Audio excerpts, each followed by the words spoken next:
Bé, bona tarda.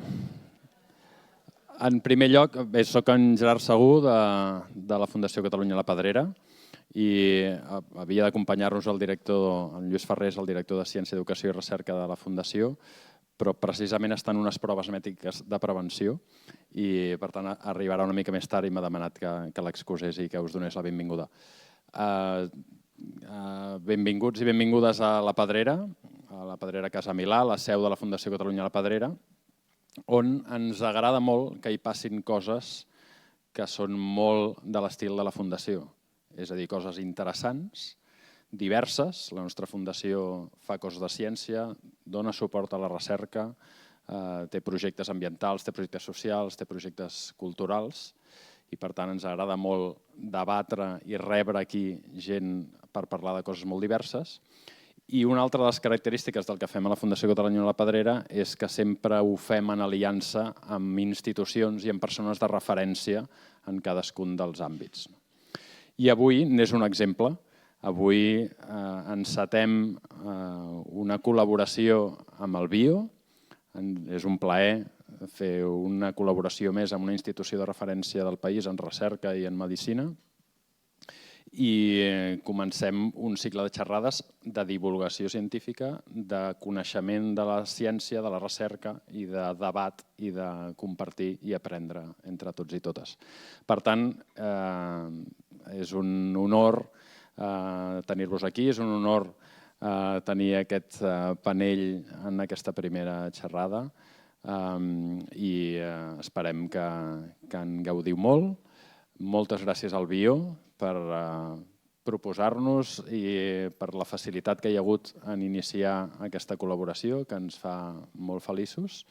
I moltes gràcies al doctor Tabernero, moltes gràcies a l'Enriqueta Felip, la doctora Felip, que a més fa un parell d'anys estava en aquest mateix escenari rebent el Premi Vanguardia a la Ciència que fem des de la Fundació en col·laboració amb La Vanguardia. I el doctor Malumbres, que no coneixia La Pedrera, però ho hem solucionat una miqueta i hem quedat ja que ho solucionarem del tot ben aviat. Per tant, també la benvinguda a en Lluís Quevedo, un amic amb el que ja hem fet diverses coses i sempre és un plaer tenir-lo aquí. Per tant, moltes gràcies per venir i tot vostre. Gràcies.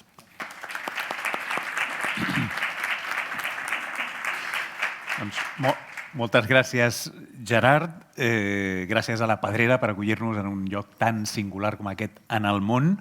Cambiaré a castellano, que es la lengua vehicular del ciclo de conferencias que vamos a hacer ahora. Gracias, por supuesto, al Vall d'Hebron Instituto de Oncología por impulsar este proyecto. A todas y a todos ustedes por acompañarnos aquí en persona y, por supuesto, los que nos van a ver después, bien sea en vídeo, nos escuchen en podcast. Vamos a darle la mayor difusión posible porque creemos profundamente que este conocimiento y este diálogo que va a tener lugar aquí es relevante y puede ayudar a cambiar vidas, nada más y nada menos. Y gracias, por supuesto, a nuestras mentes expertas de hoy. Van a ver qué colección de mentes expertas tenemos a lo largo de todo el año. Tenemos 10 encuentros de aquí a diciembre. Las de hoy es, antes me levantaba la liebre, Gerard, el doctor Marcos Malumbres. Él es jefe del Grupo de Ciclo Celular y Cáncer y director del Programa de Oncología de Sistemas en el BIO. La doctora Enriqueta Felip, jefa de la Unidad de Cáncer Torácico y de Cabeza y Cuello del Servicio de Oncología del Hospital Vall d'Hebron y líder del Grupo de Tumores Torácicos del BIO, y el doctor Josep Tabernero, no te llamaré doctor muchas veces más, me lo has marcado antes, Josep, jefe del Servicio de Oncología Médica en el Hospital Universitario Vall d'Hebron y director del Vall d'Hebron Instituto de Oncología. Como les decía, estas son nuestras 3 primeras mentes, pero para que tengan una idea, los que no hayan memorizado ya el programa, además de hablar de factores en la prevención y desarrollo del cáncer, que es lo que nos ocupa hoy, hablaremos de nuevas estrategias ante el cáncer, terapia génica y más, vida después del cáncer, alimentación, sexo y cáncer, temas todos que tienen tratados desde el rigor científico, pero sin llegar al rigor mortis. Creo que vamos a poderles aportar el valor necesario. Dicho eso, y para arrancar, no les sirvan como precedente, vamos a tener una introducción de máximo lujo a cargo de Josep Tabernero. Josep, cuando quieras. Sí, muchísimas gracias. En primer lugar, no puedo estar de agradecer a la Fundación Catalunya La Pedrera por darnos esta oportunidad de estar en la Casa Milà. Esto para nosotros es un lujo. Y además es un lujo que para los que han venido alguna vez anteriormente a estas BioTalks, pues estábamos siempre en espacios más reducidos y así podemos diseminar más pues, toda esta discusión que hacemos, ¿no? O sea que, de nuevo, gracias por esta gran colaboración. Bueno, el tema que vamos a hablar hoy, yo creo que es interesante, generará discusión, generará debate, pero es importante conocer pues, que hay factores que podemos modificar para tener menos cáncer, ¿no? O sea que hoy vamos a dar unos datos, ¿no? En primer lugar, y luego favorecer el diálogo, pero el cáncer es una enfermedad que en gran parte podemos prevenir, ¿no? Y se calcula que alrededor del 45% de los tumores podrían ser evitables, ¿no? Estamos haciendo grandes esfuerzos para diagnosticar mejor la enfermedad, tratar mejor la enfermedad, altos índices de curación, pero como pasa también en otras enfermedades, si la podemos evitar, mucho mejor. Mucho mejor a nivel personal, uno evita una enfermedad, a nivel social, por todas las implicaciones familiares, sociales que tiene el tener una enfermedad como esta, y en tercer lugar, no nos olvidemos también el factor social de sostenibilidad, ¿no? O sea que diagnosticar y tratar una enfermedad cada vez con altos índices de curación y cada vez mejores, pues lleva un costo que bueno, si vamos aumentando mucho, pues no lo podremos tolerar, ¿no? Con lo cual, al igual que otras enfermedades, no solamente en cáncer, todo lo que se pueda hacer para prevenir está bien, ¿no? Entonces, la pregunta del millón, ¿no? ¿Estamos avanzando en la prevención del cáncer? Aunque parezca que sí, la respuesta por ahora es que no, en prevenir. No estamos hablando de diagnosticar bien y de curar, pero en prevenir no. Y los números lo dicen, ¿no? Ya sabemos en nuestro ámbito, 1 de cada 2 varones y 1 de cada 3 mujeres a lo largo de la vida van a tener un tumor. Sí que es verdad que en nuestro ámbito la sobrevida es elevada, ¿no? Los índices ya lo saben de supervivencia, de sobrevida de la población, pues son los segundos o terceros del mundo. Competimos un poco con Suiza, Japón está por encima, hábitos saludables, Japón. Suiza y España pues están prácticamente igual. Un año está por delante Suiza, otro año está por delante España. Bueno, pues gracias hasta ahora a nuestros hábitos de vida que no eran de los peores del mundo. Pero esto está cambiando, Claro, si miramos en el resto del mundo, es 1 de cada 5 hombres y 1 de cada 6 mujeres. ¿Por qué? ¿Por qué menos, teóricamente? Porque la gente se muere antes. Claro. Si se mueres antes, tienes menos posibilidades de desarrollar un cáncer. Lo importante, quizás, son los datos de abajo, ¿no? En el año 2018 se diagnosticaron alrededor de 18 millones de casos de cáncer en el mundo. En el año 2023, ya con números cerrados, ya hemos llegado a los 20 millones. Y a grandes rasgos, considerando todo el mundo, pues todavía la mortalidad es del 50%, que no es en este país. En este país es inferior, como veremos. Pero estos datos son preocupantes y más, si ya miramos el último dato, el de la izquierda, ¿no? La previsión para el año 2040, 30 millones de casos de cáncer, para el año 2050, no está puesto aquí, alrededor de los 38 millones. O sea que la previsión que tenemos hoy en día es de que el número de casos vaya aumentando. Lo cual quiere decir que algo no acaba de ir bien. Vuelvo a decir antes, 45% de los casos, si lo hiciéramos todo perfecta en la vida, todos nuestros hábitos perfectos serían inevitables. Evidentemente no se puede hacer todo perfecto. Pero bueno, entre no hacerlo todo perfecto y no hacer nada, pues hay un gran trecho, ¿no? Y el por qué pasa esto es muy bien conocido. El cáncer es una enfermedad que se produce por alteración de los genes. Los genes de nuestras células se alteran y con una serie de alteraciones consecutivas, normalmente no solo una, sino varias, se puede producir cáncer. ¿Qué nos hace alterar estos genes? Bueno, un porcentaje muy pequeño, alrededor de entre el 7 y 8%, tiene una carga hereditaria, es decir, se puede heredar una propensión a cáncer. Pero esto, hasta a día de hoy, no es un porcentaje muy importante. Evidentemente, para las familias que tienen esta carga es muy importante diagnosticarlo y hacer las máximas maniobras de prevención. pero mayoritariamente, con los conocimientos que tenemos hoy en día, la mayoría de los tumores se producen por alteraciones producidas por factores externos de estos genes. A grandes rasgos, factores químicos quiere decir muchas cosas, incluido la dieta, factores infecciosos y radiaciones, ¿no? Radiaciones mayoritariamente ultravioletas, pero también otro tipo de irradiaciones. Sabe mal porque desde el final seguramente no se ve muy bien esto.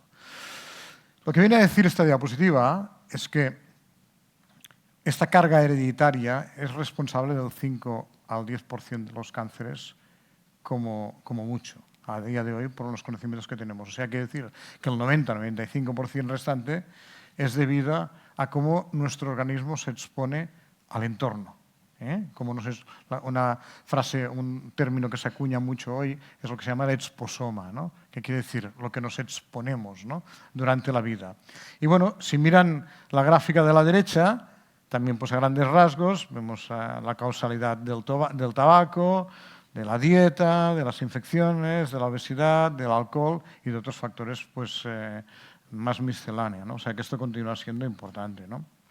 Y de hecho, como esto es tan importante, una agencia de la OMS, que es el IARC, la Agencia de Investigación y Prevención del Cáncer, pues cada vez evalúa más la causalidad que tienen ciertos tóxicos, algunos muy conocidos, otros no tan conocidos, ¿no? Esta tabla no es para aprenderla, pero vean que en el grupo 1 está lo que está claramente demostrado que produce cáncer en los humanos. Evidentemente tienen el tabaco, el consumo alto de alcohol, algunos compuestos químicos, etc. Y luego vamos bajando de categorías. Está la 2A, la 2B, la 3, básicamente lo que está no demostrado con tanta seguridad. Esto no quiere decir que no lo produzca, pero sí que es verdad que a veces las cosas cuesta demostrarlo, ¿no? O lo que está claro en animales, pero no tan claro en humanos. Pero en todo caso, el punto importante es que hay una clasificación precisamente para graduar estos agentes cancerígenos y hay un gran esfuerzo para cada vez tener más definida esta lista, porque si no sabemos con seguridad lo que puede causar cáncer, es muy difícil tomar decisiones que puedan afectar a esto. Claro, las grandes campañas contra el tabaco, que tienen que aumentar más, es porque no hay ninguna duda de que el tabaco produce cáncer y otras enfermedades, pero sobre todo cáncer. Claro, cuando ya hablamos de, por ejemplo, ahora que está muy de moda hablar de comida ultraprocesada, sí que hay una asociación de las unidades de comida ultraprocesada que se consumen al día o al año con respecto a la incidencia de cáncer, pero la causalidad, el por qué se produce esto, no está tan claro. No está tan claro, pero la realidad es que la causalidad está. Se está investigando mucho el saber el por qué la comida ultraprocesada, ya sea por un incremento de la cantidad de grasa, por los aditivos que tiene muchos, por la cantidad de carne roja que tiene normalmente la comida ultraprocesada, pues puede producir más cáncer, ¿no? Y esto se está investigando mucho. Aquí, en la gráfica de la izquierda, es muy interesante porque nos dice el porcentaje de tumores que son debidos a cada causa, ¿no? Tabaco, alrededor del 20%. Pero si sumamos todo lo que está relacionado con algún tipo de dieta, con algún tipo de alimentos que tomamos o que dejamos de tomar, fíjense que si sumamos el alcohol, la obesidad relacionada con la dieta, la hiperglucemia, la glucosa alta, también relacionada con la dieta, el alto consumo de carne roja, el bajo consumo de fibra y de legumbres, ¿no? Y al final, pues también el bajo consumo de leche, que ya es en menor grado, claro, todo esto nos suma casi un 20%. O sea que todo lo que está relacionado con lo que o comemos o dejamos de comer, la obesidad, la falta de ejercicio, etcétera, prácticamente es igual que el tabaco, ¿no? Es un dato a tener en cuenta, ¿no? Y de hecho, pues todos estos factores se conocen cada vez más. Vuelvo a repetir, porque si no conocemos la causalidad, es muy difícil hacer acciones a nivel regulatorio o a nivel incluso educativo para ir contra esto, ¿no? Un ejemplo, hay muchos tipos de tumores que han aumentado en los últimos años. Un ejemplo de los tumores que ha aumentado la incidencia, especialmente en gente más joven, es el cáncer colorectal. Cáncer colorectal antes era rarísimo diagnosticarlo antes de los 50 años.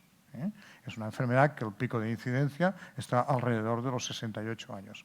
Pero desde hace unos años, cada vez más, diagnosticamos cáncer colorectal en edades inferiores, edades por debajo de los 50 años. Aquí, pero sobre todo en el mundo sajón, Estados Unidos, países nórdicos, Inglaterra, etc. Cambio en los hábitos de vida, sin ninguna duda. Más aditivos, más carne ultraprocesada, más carne que contiene más alimentos que contienen antibióticos, alteración del microbioma, etcétera, etcétera, etcétera. Y esto es una realidad. O sea, el hecho de que se diagnostiquen más no es porque las técnicas sean mejores. Esto sí que lo podíamos decir cuando comparábamos los diagnósticos de hace 20 años con los de hace 40 años. Pero hoy en día esto ya no lo podemos decir. O sea, no ha cambiado tanto la medicina diagnóstica de un tumor. O sea, que si realmente hay más tumores en pacientes más jóvenes es porque hay unos cambios en estos hábitos de vida que no son saludables, ¿no? Y en esto pues lo mismo que pasa en cáncer colorectal, pasa también en cáncer de mama, pasa en otros tumores digestivos. O sea, es una realidad que está aumentando, ¿no? Otro punto, ¿no? Las bebidas azucaradas, ¿no? Y también las bebidas que contienen aditivos, ¿no? Cada vez está más claro que el exceso de consumo de azúcares, especialmente azúcares de absorción rápida, la sacarosa. La sacarosa es el azúcar de absorción rápida por excelencia, pues aumenta la obesidad, pero también aumenta el riesgo de cáncer y aumenta el riesgo de enfermedades metabólicas como la diabetes, ¿no? Y sí que es muy importante tomar acciones. Es verdad que ya la regulación hoy en día pues, no favorece que hayan bebidas azucaradas, por ejemplo, en las escuelas. Se está haciendo mucha divulgación de que cuanta menos bebida azucarada, mejor, ¿no? Pero acciones, por ejemplo, como la que hizo Ronaldo, es muy importante. No sé si han visto este vídeo, pero está en YouTube, en una rueda de prensa sponsorizada pues, por productores de bebidas azucaradas, no diremos la marca, pero vamos, es la marca más grande que hay de bebidas azucaradas. Él tenía delante una bebida azucarada, la escondió y puso una botella de agua. Y yo no soy un fan de Ronaldo, pero esto es un detalle importantísimo. O sea, nuestra charla, no sé, aquí están 250 personas, lo verán con un poco de suerte, no sé, en el mejor de los casos, pues 2.000 personas en streaming, lo que sea. Esto, si miran este vídeo, tiene más de 1 millón de visualizaciones. O sea, que hay personas que realmente pueden hacer mucho con pequeños hechos, ¿no? Y yo creo que es importante pues, que hagamos todos un esfuerzo para hacer marcas, ¿no? Hitos como esto, ¿no? Y aquí, después de esto, pues hubo una crítica y hay mucho debate de si, por ejemplo, el Comité Olímpico o algunas federaciones, ¿no? tendría que continuar aceptando la sponsorización con marcas que tienen productos que no son saludables, ¿no? Esto es un debate que no lo vamos a resolver aquí, porque también esta gente ya saben los salarios que tienen y el deporte también hay que mantenerlo de alguna manera. Pero es un debate que sin ninguna duda se tendrá en los próximos años. ¿Hasta qué punto ciertas empresas pueden llegar a sponsorizar eventos que se consideran más saludables como favorecer el deporte, ¿no? O sea que sí que es verdad que hay un esfuerzo importantísimo, tanto por la OMS como por la Comisión Europea, de intentar instaurar cada vez de nuevo los hábitos más saludables, ¿no? Tanto en el entorno alimentario, como el sistema alimentario, como en la educación y el comportamiento. Una de las cosas típicas, ¿no? Que se dice, no, claro, es que la comida ultraprocesada en 2 minutos la tienes preparada en el microondas, ¿no? Bueno, yo siempre defiendo de que hay que dedicar tiempo a cocinar, Hay que dedicar 30 minutos a cocinar la verdura, a cocinar la carne que sea del día, el pescado que sea del día. Y también es verdad, que el otro argumento que hay es es que esto es mucho más caro. Depende. Si consumimos fruta del tiempo, verdura del tiempo, el pescado que haya aquel día y no nos vamos al que luce mejor, pues esto no es tan real, que haya una diferencia de coste para hacer una alimentación saludable. Sí que hay una diferencia de dedicación de tiempo, sin ninguna duda, ¿no? Y en esto pues hay muchas acciones hoy en día, y habrá más, para cambiar este entorno. Y de hecho, hay un decálogo, que no lo vamos a mencionar, que se llama Nourishing. Bueno, he buscado el acrónimo ideal de todo lo que se puede hacer en cuanto a política alimentaria. Hay mucho que hacer. Kilómetro cero, por supuesto, porque la contaminación también hace cáncer, pero el utilizar sobre todo comida poco procesada o no procesada, y utilizar productos del tiempo, sin ninguna duda, ¿no? Entonces, ya acabo. El siguiente paso en el cáncer, que tenemos que dedicar muchísimos esfuerzos, es en la prevención. Ya estamos dedicando esfuerzos en el diagnóstico precoz, en el mejor diagnóstico, el mejor tratamiento, el mejor seguimiento de los enfermos, tratar bien y cuidar a los supervivientes, a los pacientes curados, pero nos queda la asignatura pendiente de evitar el 45% de los tumores que son evitables, ¿no? Y bueno, yo creo que esto es lo que vamos a discutir hoy, y bueno, gracias por un momento por esta introducción, que no es el formato habitual, como decía Luis, de estas charlas, ¿no? Pero yo creo que es bueno tener a veces algunos datos para situar, ¿no? Porque si no pensamos que esto es utópico, no, esto es una absoluta realidad. Muchas gracias, Josep.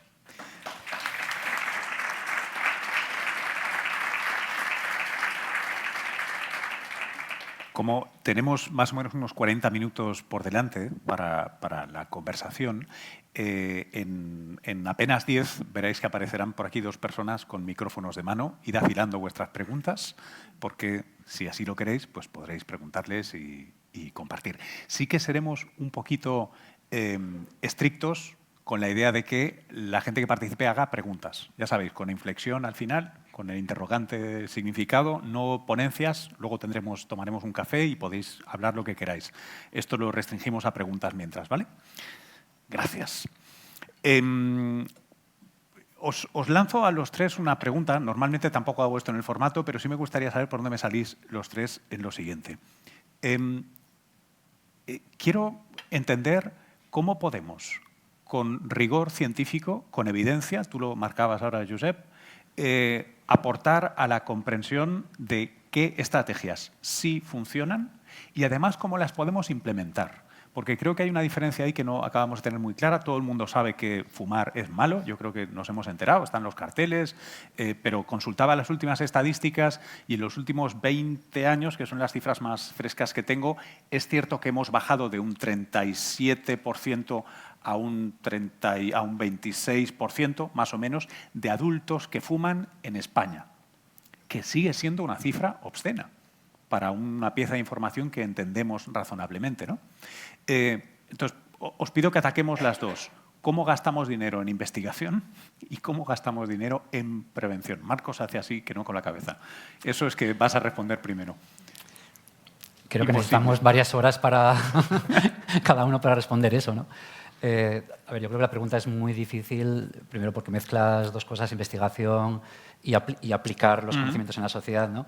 Ambas son muy amplias. Yo diría, primero, en investigación, digamos, necesitamos, igual que se hizo con terapia del cáncer, necesitamos una estrategia global de prevención que empiece por analizar la pregunta que tú has hecho, ¿no? ¿Cuáles son los pasos? Porque, sinceramente, si ahora lo preguntas, creo que no tenemos datos científicos para decirte cuáles son los pasos. Hay muchos ejemplos, ¿no? Pero muchos ejemplos muy específicos. Con lo cual, yo diría que una estrategia global de prevención que no existe. Se está discutiendo en varios países, pero no existe ahora. Y la aplicación, por decir muy rápido, creo que obviamente tiene 3 niveles. Una es el individual y otro el social. El individual empieza por no sentir culpabilidad, sino ser positivo en cuanto que cuando uno tiene hábitos saludables los copia la familia, los copian los amigos, los copia la sociedad. Y la segunda es que no va a haber ningún cambio social, sino convencemos a los políticos y la única manera es que lo haga la sociedad desde el principio, ¿no? Con lo cual, los cambios individuales tendrán consecuencias grandes, individuales, familiares y sociales. Si no, no hay manera de mover esto. Enriqueta, ¿tú qué piensas? Bueno, yo creo que los números o los datos que nos ha presentado Josep son muy importantes, ¿no? Y quizá también los voy a recordar otra vez, ¿eh? En España se diagnostican cada año 290.000 personas de cáncer. Se diagnostican cada año 30.000 personas de cáncer de pulmón, por ejemplo. Y como ha comentado, pues tenemos la posibilidad de claramente bajar este número de personas con la prevención que ya conocemos, ¿no? Por lo tanto, bueno, tenemos que incidir. Yo creo que tenemos que investigar también en comunicación. ¿Cómo es que si todo el mundo sabe que el tabaco causa el cáncer de pulmón y que representa el 20% de todas las muertes por cáncer, las asociadas al cáncer, al tabaco, la gente sigue fumando, ¿no? Y hay estas estadísticas que nos has presentado. Pues tendremos que trabajar y abordar cómo comunicamos, ¿no? Involucrar también a toda la gente joven, que sigue siendo un problema, porque tenemos un enemigo, que son las tabacaleras, que tienen estrategias de marketing, ¿no? Por ejemplo, en el tema del tabaco, ¿no? Y luego, pues ha comentado otros factores también claros sobre los que tenemos que incidir en comunicar, en entender, como dice Marcos, que es un problema de todos, de la sociedad, ¿no?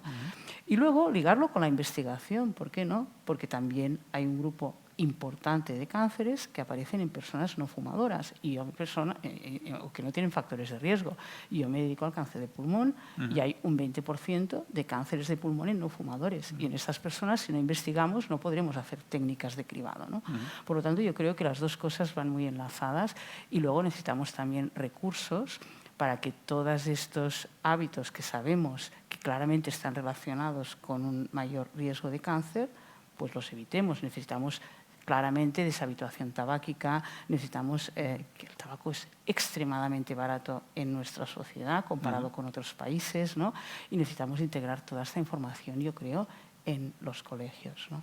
Enriqueta, tú que tocabas la tecla de la gente joven y el tabaco, ¿qué opinión te merece, por ejemplo, esta experiencia que no ha llegado a fructificar en Nueva Zelanda? Hubo un intento de legislar, si recuerdan más o menos, lo haré un poco a brocha gorda, ¿no? Pero se puso una fecha de calendario a partir de la cual iba a ser imposible que alguien nacido después comprara productos de tabaco. Es decir, yo no se lo prohíbo a ustedes que ya están enculturados con el tabaco, pero que sepan que dentro de 10 años los que hayan nacido ya no pueden. Esto lo puso el gobierno progresista de Jacinda Ardern. Se echaron atrás después. Creo que ha quedado ahora mismo en agua de borrajas, no ha pasado nada. ¿Crees que esta es una vía, ya sé que no tenemos evidencia, pero ¿te parece que es algo sugerente Claro. para probarlo o no La es verdad, la manera? no sé si la prohibición tiene que ser la manera, ¿de acuerdo? No lo sé. Yo creo que desde luego deberíamos trabajar todos juntos en erradicar el tabaco, ¿no? Y tendríamos que entender el enemigo con el que estamos, ¿no? Que tiene muchas técnicas, mucho dinero de marketing, ¿no? Que son las tabacaleras, y que ahora es el tabaco y luego será el vapeo y luego será otras cosas, ¿no? Pero a mí me parecería a priori una buena estrategia, la verdad. Josep, ¿tú qué piensas? Sí, hombre, yo creo que son lo que decía Enriqueta, ¿no? Las dos. O sea, hay que educar más, pero también hemos de tener en cuenta que en la sociedad hay periodos de la vida en que las poblaciones son más frágiles y una de ellas pues, es la adolescencia, ¿no? Ese espíritu de lucha, de no pensar en lo que pasará dentro de 20 o 30 años en tu cuerpo, sino vivir al día, con lo cual limitar también es bueno, ¿no? Cuanto más limitemos el uso en espacios del tabaco, pues menos tiempo queda. Cuanto menos tiempo queda, menos fumas. Pero esto sí que la carga, ¿no? El riesgo siempre va aumentando cuanto más lo... Entonces, hay, por lo menos ahora en el Parlamento de Cataluña hay una propuesta de limitar el tabaco, ya no poder fumar en las terrazas, no poder fumar en los espacios públicos donde haya otras personas. Lo que haga cada uno en su casa, si no molesta a los vecinos, pues allá él, ¿no? O sea que, aparte de educar, sí que yo creo que limitar es bueno. Pero además, lo que hagamos con el cáncer de pulmón y los otros tumores que provoca el tabaco en contra de las tabacaleras nos servirá de experiencia, porque luego tendremos que hacer, por lo que les he dicho antes, lo mismo con la gran industria agroalimentaria, de las cuales nuestro país es exportador. O sea que es una fuente de negocio importante y que no quiere decir que no se pueda hacer. La industria agroalimentaria tendrá que existir porque de algo tenemos que comer, ¿no? Pero que tenemos que cambiar cosas, ¿no? Y cuanto más fuertes seamos, piensen lo que hacen las tabacaleras. Las tabacaleras dicen, bueno, nos prohíben el tabaco. Bueno, pues vamos a sacar el Licos o las múltiples marcas. A ver, el Licos es combustión a baja temperatura, pero hay combustión. También se producen carcinógenos, ¿eh? No tantos como la punta del cigarrillo a 700 grados, pero a 120 grados hay combustión. Y esto de decir, no, el Licos no es carcinógeno, no, esto no es verdad, es menos, pero lo es. Lo que no es carcinógeno es no fumar. O sea, la industria se adapta y busca alternativas que sean más friendly, ¿no? Más amigables, ¿no? Bueno, pues con la industria agroalimentaria nos pasará lo mismo, pero tenemos que actuar. La epidemia del cáncer está allí, los números aumentan, ¿eh? Y aumentan además pues, en edades que no tocaría pues, porque antes no teníamos estos tumores. ¿Puedo hacerles una pregunta rápidamente? ¿Me pueden levantar la mano aquellas que estarían de acuerdo con la limitación que decía Josep, que se está discutiendo ahora, de limitación de fumar en espacios públicos? Creo que este auditorio no es representativo. No, esto es como uno hace una encuesta en su Twitter y sorprendido de que a todo el mundo le parezca bien su libro, ¿verdad? Es un auditorio motivado, es un auditorio motivado. Está bien, está bien. No nos han sorprendido. Bueno, fíjate, mira, pero una cosa que es importante, que esto a mí me encanta, ¿eh? En países modernos, con gran tradición democrática, como Dinamarca, eso está prohibido. O sea, el derecho individual pasa por delante del derecho común, ¿no? Nosotros recordamos pues, un congreso europeo que hicimos en Dinamarca. Vamos, que cada uno pueda fumar, a pesar de que sanitariamente les cueste lo que les cueste. Y dirías, ostras, en Dinamarca tú eres un país que llevan... O sea que a veces este debate no es tan fácil, pero es bueno que haya este proceso de educación, por un lado, y por el otro lado, pues también limitar, desde el punto de vista regulatorio, pues los ámbitos donde se puede fumar. Yo hay una cosa por eso que tiendo a verla un poquito distinto. Lo mencionabas tú, Enriqueta, antes, esta idea de que sé que los datos son correctos, que todos sabemos que el tabaco provoca cáncer y que antes nos presentabas, Josep, unas cifras claras, enormes, ¿no? A pesar de la barra de error, es tan grande Sin embargo, lo que me gustaría cuestionaros es si ese entender racional, los números, tiene una traducción en nuestra vida cotidiana. Igual con el tabaco lo hemos taladrado tanto que hay una cierta correa de transmisión. Pero si hablamos de los alimentos ultraprocesados, del exposoma en general, es cierto que conocer los datos de algo no necesariamente se traduce en una realidad psicológica de este cigarrillo me va a provocar un cáncer dentro de 20 o 40 años. Eso es lo que dicen los psicólogos, lo que subyace a esta aparente locura, ¿no? ¿Cómo sé que esto me va a matar? Bueno, porque no me mata, porque me fumo otro y sigo aquí vivo, ¿no? Ahí es donde creo que hay un margen muy grande para investigar, y lo decíais, investigar en cómo esto se puede contar, porque solo con los datos, me acuerdo el recientemente difunto Danny Kahneman, que explicaba muy bien que la cantidad y la calidad de la evidencia suele no persuadir a nadie, es más bien la coherencia de las historias con S pequeña, ¿no? Las historietas que cuentas, lo que acaba persuadiendo, que encaja con lo que tú decías, Josep, ¿no? Que un Cristiano Ronaldo al final hace mucho más por la obra que toda la piedra que hayamos podido picar el resto, ¿no?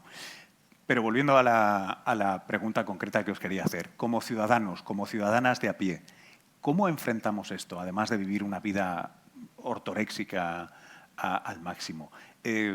¿Cabe la posibilidad de tener un presupuesto vital de carcinógenos y decir, bueno, pues igual yo esta semana sí que quiero celebrar con un vino, pero está claro que no voy a celebrar con un vino, fumarme un Marlboro, comer no sé qué?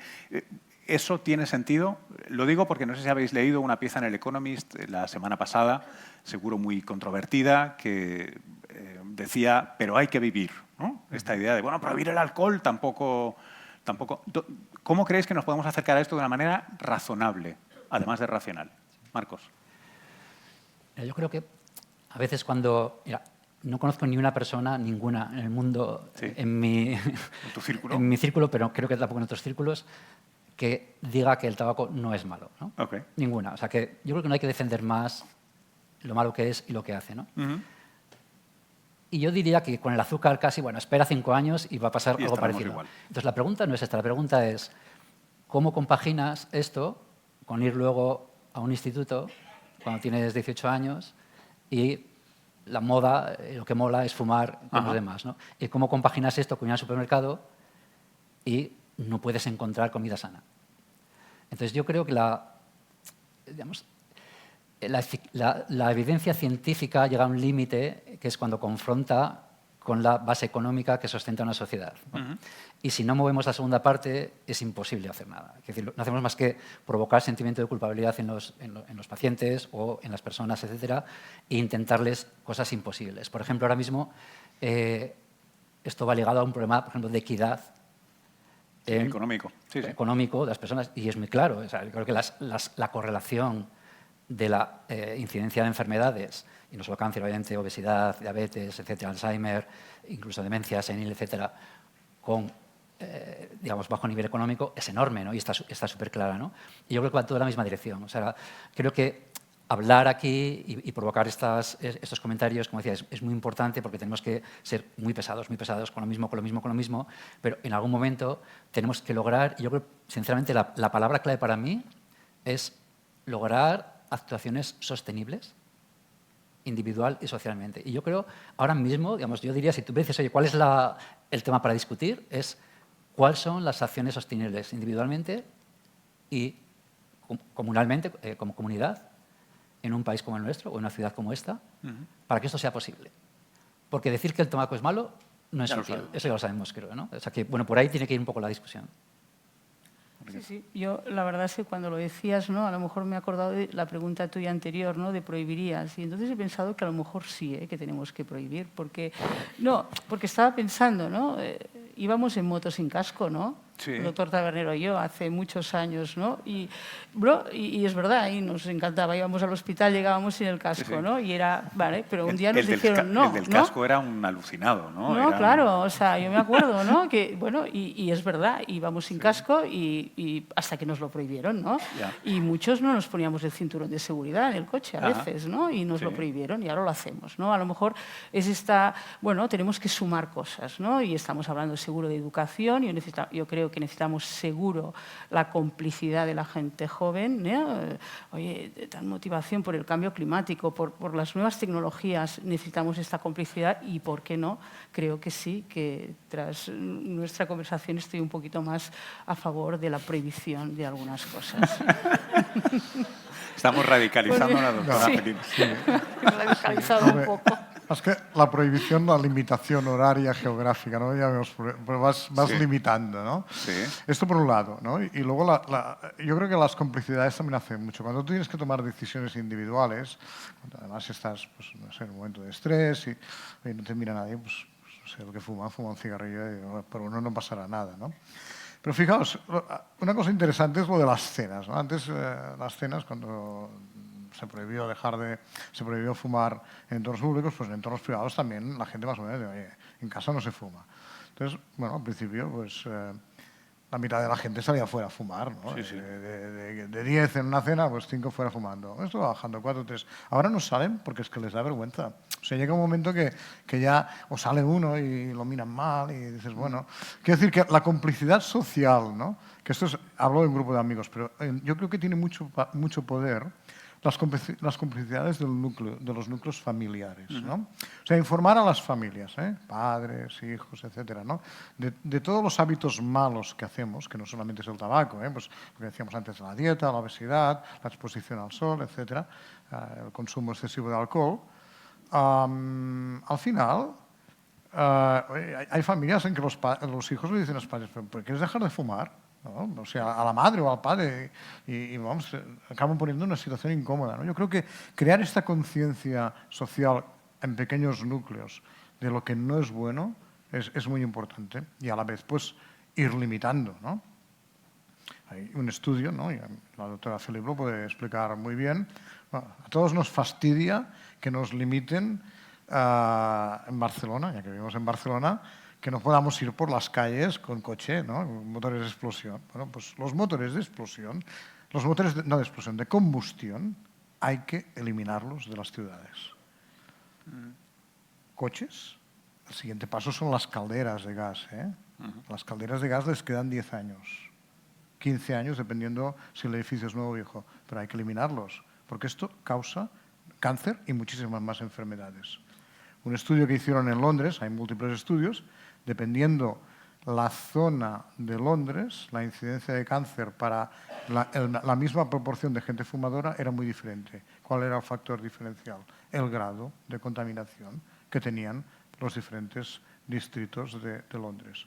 Esto se ha visto en Londres, se ha visto en Seúl, se ha visto en muchas ciudades. O sea que esto es una realidad que nos afecta mucho la vida y que nos tendremos que adaptar a esto. Pues sí, pues más transporte público, más coches eléctricos, pero es una realidad. Estamos ganando la batalla del tabaco. Pasar de un 35 a un 27 es un cambio importante en 10 años. Ya bajaremos más. Pero bueno, el siguiente paso son las calderas. Calderas de gas. Se acabó. Oye, te puedo decir, como alguien que trabajó muchos años de camarero, a mí cuando prohibieron fumar en los restaurantes me dieron una vida nueva, porque los que estábamos sirviendo mesas era una cosa impresionante los fines de semana. Tenemos micrófonos aquí. Si os apetece hacer preguntas, por favor, ya tenemos la primera aquí. Adelante. Encantada de participar. Y mi pregunta es, en mujeres muy jóvenes está aumentando el cáncer de mama. Y si son personas, en el caso de mi hija, tiene un cáncer de mama, que no fuma, no bebe, y hace la dieta sí que es verdad que no hace una dieta, hace una dieta mediterránea, pero bueno, esa es una pregunta. ¿Por qué hay un aumento? Y después, si las instituciones, si pudiesen desde los colegios incidir en la prevención. Yo creo que eso es un punto esencial. Gracias. ¿Quieres empezar tú? Mira, tienes razón. El cáncer de mama en menores de 50 años es uno de los grandes dramas de los últimos pocos años, ¿no? También colorectal, como ha dicho el doctor Tabernero, en jóvenes, pero cáncer de mama, etc. Y los estudios que hay, cuando han visto los factores, el problema es muy difícil decir algo con certeza, ¿no? Ahora, lo que sí te puedo decir es que son los mismos que para los cánceres más adultos, que para la obesidad, que para la diabetes, que los pesticidas, que los químicos en el aire, son los mismos. Es muy difícil en una sociedad actual, cuando tienes esta contaminación del aire, cuando tienes pesticidas en casi todas las frutas que comes y verduras, cuando tienes una dieta difícil de controlar, no porque no lo hagas bien, es que no puedes controlar lo que compras en las tiendas. Entonces, es muy difícil asignarlo a una cosa, ¿no? Lo único que te podría decir, porque es que, de verdad, que básicamente podemos poner encima de la mesa los factores, en una lista, los 6 factores, nombres graves, y tú nombra la enfermedad que quieras y está ahí. Hay un estudio de hace una semana de la predicción en 20 años de demencia senil es que aumente al doble. Al doble de ahora, o sea, al doble del 2020, en el 2040, en mayores de 70 años, etcétera, etcétera, ¿vale? Si miras la lista de factores, son los mismos que los del cáncer de mama, de jóvenes, etcétera. De nuevo, difíciles de definir, pero en palabras grandes, creo que son los que estamos comentando continuamente, ¿no? Es muy difícil que nadie te diga, yo por lo que he leído, nadie es capaz de asignar a uno, porque además es muy difícil hacer esa investigación. Pero esperemos que se pueda hacer, es decir, como ha dicho Luis, el ser capaces de hacer la investigación ahora, obviamente es una necesidad. Quizás por ahí, ¿no? A ver, las instituciones somos todos, ¿eh? O sea, la sociedad es la que tiene. Las instituciones, al fin y al cabo, lo que hacen es administrar los recursos, ¿no? La educación, ejemplo de mi casa, ¿eh? Mis hijos, en la edad de primaria, la pirámide aquella que distribuían las escuelas de lo que hay que comer y lo que no hay que comer nunca, oye, talibanes, llega a los 12 años y se acaba el tema. Postureo, postureo total. O sea, hay una edad desde los 12 a los 20, 22, 25, algunos ya se les quedaba toda la vida, pero bueno, en que están perdidos. O sea, educación cuanto antes mejor, porque luego hay la travesía del desierto del postureo. Pero bueno, algo queda, ¿no? O sea, pero es verdad, o sea, actitud talibán de que si comíamos las porciones de fibra que tocaban y luego, oye, a los 15 años, pues fast food, ¿no? McDonald's, ¿no? McDonald's. Otra marca, es igual. Bueno, es una realidad, hay épocas de la vida, ¿no? Pero lo importante es que todos nos concienciemos y que quede este pozo, ¿no? Y que diseminemos esto. Las instituciones como tal poco pueden hacer, ¿no? O sea, prohibir, ¿no? A mí más que prohibir, yo no soy tanto con la autora Felipe, no dedico al cáncer, yo soy de limitar mucho, pero tanto que casi no se pueda, pero prohibir, hay unos lobbies muy potentes, yo antes lo decía, ¿no? Hay lobbies que son súper potentes y que costará hacer estos cambios, ¿no? Pero en positivo no podemos, de repente, más zonas verdes, más programas de ejercicio físico en las escuelas, más opciones de campamentos de verano, porque de nuevo estamos en el índice de Gini y la asimetría económica. Cuando tienes dinero, tienes campamentos de verano, educación física, buena alimentación, realmente donde tenemos un problema estructural social es en reconocer que hay, y tú lo decías antes, maneras baratas de comer bien y de ejercitarse y tal, que... Marcos, sí, perdona. Y luego yo creo que el problema no es reconocer, como hemos dicho, es cómo implementas algo sostenible, ¿no? Porque prohibir no es sostenible probablemente, ¿no? Por ejemplo, ¿por qué ha fallado lo que has comentado en Nueva Zelanda? Ha fallado porque la sociedad no estaba preparada, los políticos intentan hacer algo que luego ven que no va a funcionar, se van para atrás, etc. Entonces, esto es como cuando pruebas un nuevo fármaco en ensayos clínicos y no está bien preparada la biología de dónde tiene que funcionar. Esto falla, las empresas lo dejan de un lado y es casi peor hacerlo por adelantado, ¿no? Y si haces una ley en la que la sociedad no está preparada, pues a lo mejor te sale el culo por la culata. Pero te voy a decir ejemplos de cómo buscas cosas sostenibles. Esto se ha hecho en varias ciudades, en Estados Unidos, en Dinamarca, en Finlandia, bueno, en ciudades pequeñas, 10.000 habitantes, 15.000, porque las grandes son muy inmanejables, y son muy sencillos. Y te pongo un ejemplo de una ciudad de Estados Unidos donde la esperanza de vida estaba por los 70 años, no mucho más, y en 5 años, calcularon con biomarcadores, etcétera, pues bueno, para hacerlo rápido, que con unas pocas implementaciones lo habían subido como 5 u 8 años, la esperanza de vida de la población. Y te voy a decir lo que hicieron, los cambios. ¿Dónde?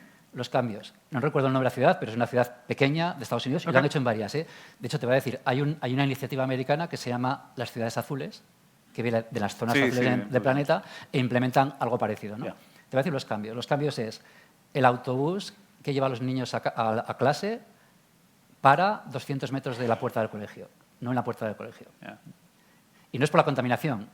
Es porque cuando un niño con 1 año empieza a andar y anda cada día para ir a trabajar, se acostumbra a andar. Cuando ese niño está en el instituto y empieza a fumar, a lo mejor dice, bueno, es que ahora ya no puede andar como antes. O sea, tiene muchísimas consecuencias, ¿no? Te voy a decir otro ejemplo. Han propuesto hacer paseos después de cenar, la cena temprana, paseos por los alrededores del pueblo y el río. En estos paseos, primero, la gente que se ha apuntado lo ha disfrutado muchísimo, ha visto una semejanza enorme y se han formado grupos de amigos para hacer paseos de manera espontánea, ¿no?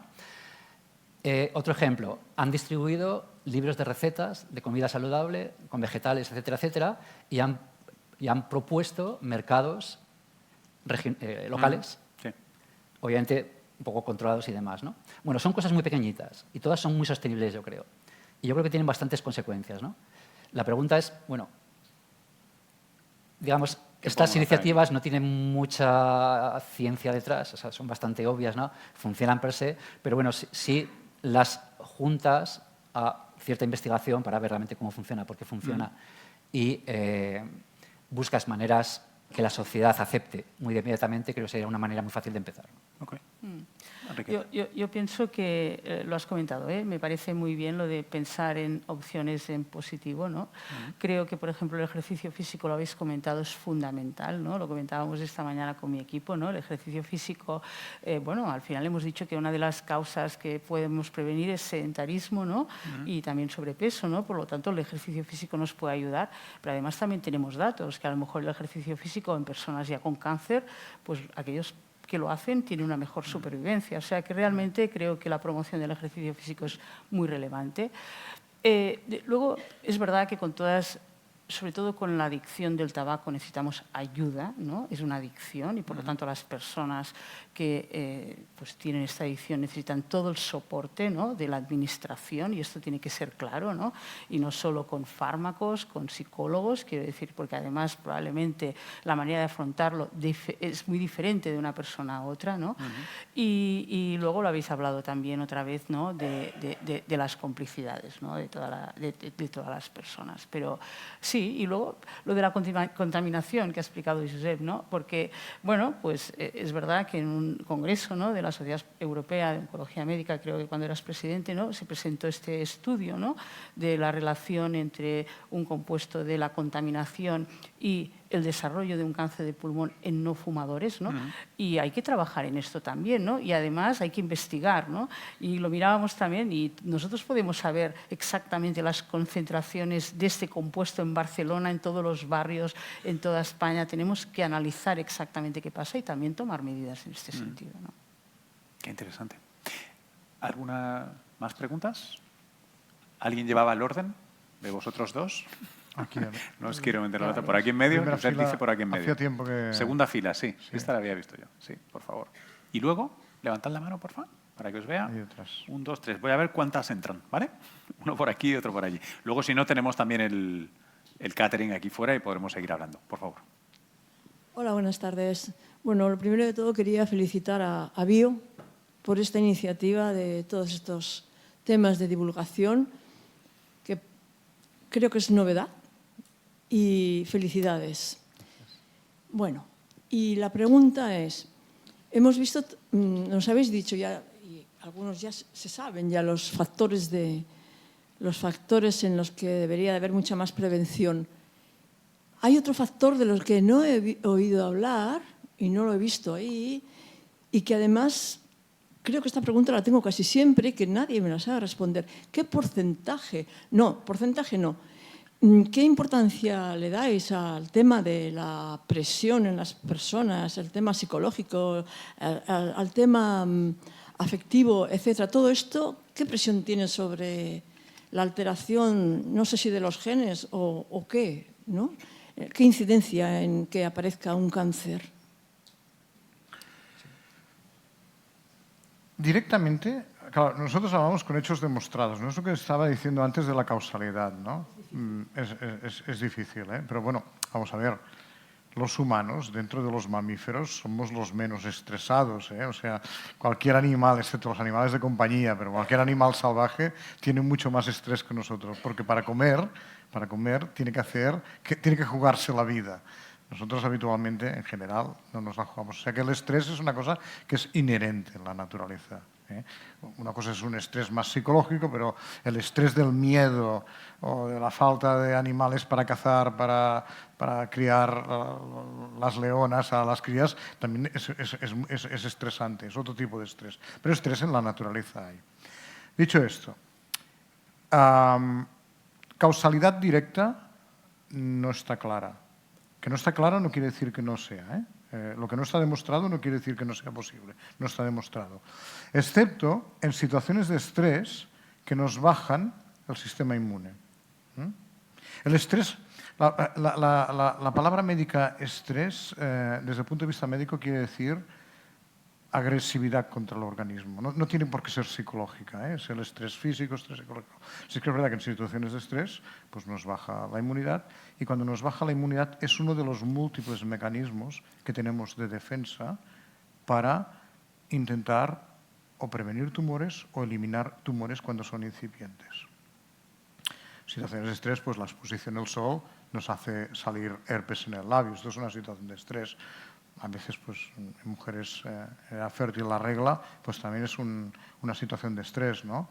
El estrés laboral, pues puede ser también una situación de estrés y nos baja un poco la inmunidad. Esto puede dar lugar a que tengamos menos capacidad de respuesta de nuestro organismo para evitar enfermedades. O sea, y podemos a lo mejor en algún momento determinado demostrar la causalidad, pero el problema es que el estrés es inherente con la vida, ¿eh? lo podemos modular, lo podemos ayudar a la gente a canalizarlo de alguna manera, pero situaciones estresantes en la vida las vamos a tener. Algunas provocadas por los otros seres humanos y otras provocadas por nosotros mismos porque hacemos cosas pues, que nos salen mal, ¿no? Entonces, no intento minimizar el problema, ¿no? Pero la realidad es esta, ¿no? Sí que es verdad que hay algunos tumores, muy pocos que esté demostrado, sobre todo tumores en que tienen un gran componente de respuesta inmune, en que tras una situación de un estrés mantenido, pues se pueden progresar.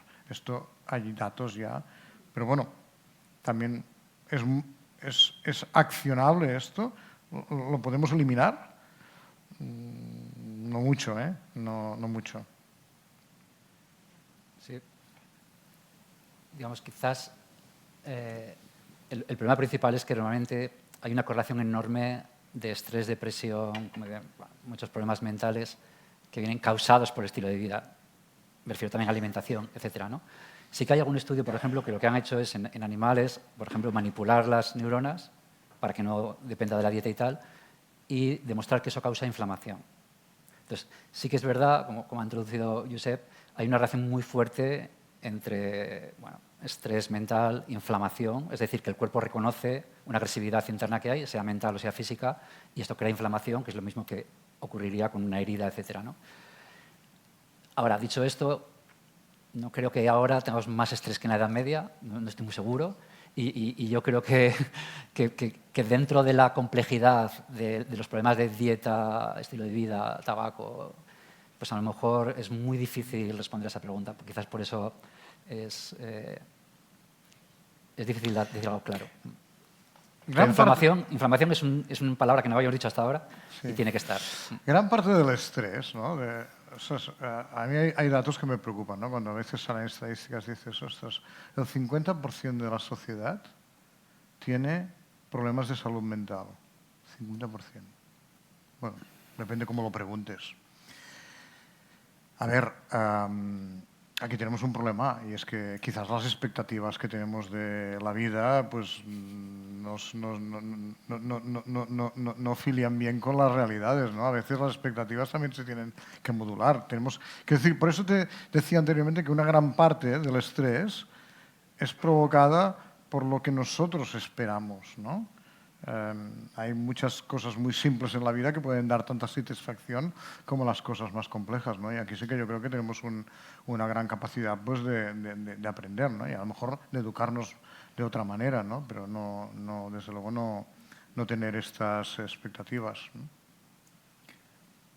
Tenemos otra pregunta por ahí. A mí me gustaría añadir una pincelada como alguien que lleva un tiempo en esto de la comunicación científica. Una cosa que suele pasar, no la primera vez y no solo en el campo de la oncología o del cáncer, es que se coge el lenguaje científico, se interpreta en el lenguaje que usamos todos y todas en la calle y entonces empieza a desarrollar teorías. El estrés del que hablan Tabernero, Felipe y Malumbres no es el estrés que hablamos nosotros en la calle. Y equivocadamente lo usamos. Esto pasó mucho hace 20 años, si recuerdan, hubo una moda maravillosa sobre reinterpretar la cuántica para ver que uno podía crear su propia realidad, determinar su destino, porque una partícula está en un sitio y otro, y esto simplemente es un problema de diccionario. En ningún caso están hablando los oncólogos en los papers del estado emocional o de la gestión emocional de una persona. Hablan de otra cosa. Y esto es una cosa que, sobre todo en ciertos medios de comunicación y en redes sociales, ha corrido como la pólvora en los últimos años y que hemos recibido todos y todas, ¿eh? Y es importante que si pudiéramos etiquetar, es una de las acepciones de esa palabra, pero no es la que usamos en la calle. Tal vez nosotros deberíamos, cuando hacemos comunicación, realmente no usarla y hablar de otro factor. La culpa es nuestra. No. Por favor. Bueno, ¿sí? Hola, buenas tardes, muchas gracias. Esta pregunta creo, Enriqueta, que te va a gustar mucho, porque no la hago yo, traslado una pregunta que me han pedido que os haga unos alumnos de quinto de primaria. Mi hija tiene cáncer, tiene un tumor cerebral y a raíz de eso nosotros hacemos conferencias en las escuelas para explicar su historia, su lucha contra el cáncer, concienciar sobre esta enfermedad y sobre todo trabajar hábitos saludables. Cuando explicamos la historia, siempre hay un alumno, en este caso un alumno de Castellterçol, que nos hace la misma pregunta. ¿Qué incidencia tienen los móviles en el incremento de los tumores cerebrales? Es una pregunta muy difícil de contestar que os traslado y que en cierta manera también querría ampliar porque, como explicabais, habláis de la industria tabacalera, de la industria alimentaria, pero sería necesario también introducir en esta nueva estrategia que se está trabajando, en estos nuevos hábitos, la industria tecnológica y los nuevos hábitos a nivel del uso de los móviles, porque queramos o no, los móviles también podemos hablar si son sostenibles, no, si contaminan, no, dentro de la contaminación. Y Enriqueta, tienes toda la razón del mundo. Tenemos que trabajar la educación con los niños porque creo que con ellos es en el futuro que tenemos para poder trabajar la prevención. Gracias. No, muchas gracias y muchas gracias por la generosidad, ¿no?, de ir por los colegios, por las escuelas, explicando vuestra experiencia, que seguro que es muy importante, ¿no?, porque a veces en la comunicación es mucho más la experiencia personal que uno pueda explicar que no a lo mejor las estadísticas tal como las comentamos nosotros, ¿no? O sea que muchísimas gracias. Y también por la pregunta que has hecho sobre la tecnología. Yo voy a ser muy sincera, creo que no tenemos nada claro este tema y que quizás es una de las cosas en las que desde luego hay que invertir en investigar en el futuro, ¿no? Igual que decía Josep, creo que en estos momentos no podemos decir que los móviles tengan una incidencia en el desarrollo de cánceres, pero seguro que la tecnología tenemos también que intentar controlarla, estudiarla y ver qué repercusiones puede tener, ¿no? Gracias. ¿Queréis alguno más? Yo te añadiría que todos los estudios y los metaestudios que se han hecho, es decir, estudios de estudios en los que se valora la calidad, no es lo mismo un estudio que el de al lado, ¿no? A veces se hace con más gente, con más años, con mejor seguimiento, con autorreportados, medidos por científicos, científicas, etcétera. Todos y cada uno de los que se han publicado, a mayor calidad, cero relación. No hay relación entre un elemento y otro. Eso no quiere decir que, como sabes, hay lo que se llaman correlaciones espurias, ¿no? Todo el mundo sabe que las sandías provocan ahogamientos. Not really. Comemos más sandía en verano pasamos más tiempo en el agua, nos ahogamos más. Hay que llevar mucho cuidado con ese tipo de asociaciones. Es verdad que se usan más teléfonos o más tecnología en las últimas 2 décadas y más la gente joven en proporción a su corta vida. Es cierto, como nos decían nuestros 3 expertos, que hay cada vez más cáncer, pero también se hacen muchas cosas más. Podríamos decir que es poco yo. La variable. No lo hacemos porque nos parece absurdo. Hay algunas que nos parecen menos absurdas y, por tanto, caemos en ello. Os recuerdo, por ejemplo, cómo a finales de los 90 pasó con la vacuna triple vírica y el autismo. Hubo una subida en detección de casos de autismo, hubo un paper mal publicado y a partir de ahí hemos tenido muchas décadas de complicaciones. Eso es lo que sabemos hasta ahora. Un comentario, además, Sí. porque no sé si es cáncer pediátrico de la adolescencia.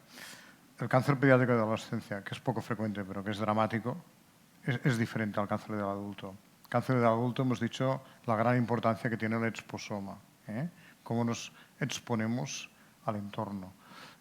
El cáncer pediátrico y de la adolescencia mayoritariamente está determinado por una alteración en el desarrollo fetal o en el desarrollo de los primeros años. Un error, un error no provocado por nada en concreto.